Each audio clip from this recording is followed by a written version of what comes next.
శుభాకాంక్షలు శుభాభినందనలు తెలియజేస్తాను. అంటే 80 సంవత్సరాలుగా ఈ రథయాత్ర కొనసాగుతుంది కదా సార్, భక్తులు సుమారు ఎంతమంది వచ్చుంటారు? ప్రతి గ్రామంలో ప్రతి వీధిలో గణనాథుని ప్రతిష్ఠించి గణపతి బొప్ప మోరియా అనే నినాదంతో వీధులన్నీ 10 రోజులు మారుమూగిపోయినాయి.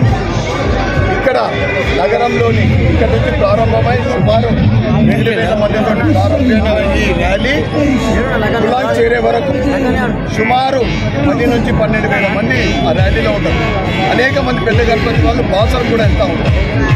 ఒకప్పుడు ఓన్లీ ఈ చిన్న గణపతులు ఉన్నప్పుడు రథము దానికి అదే సరిపోయేది.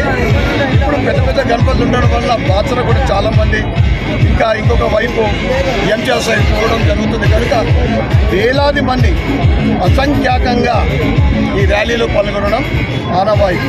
ఎటువంటి కట్టుదిట్టమైన చర్యలు తీసుకున్నాం? పోలీస్ వ్యవస్థ చర్యలు తీసుకుంటుంది. ఎందుకంటే హిందువుల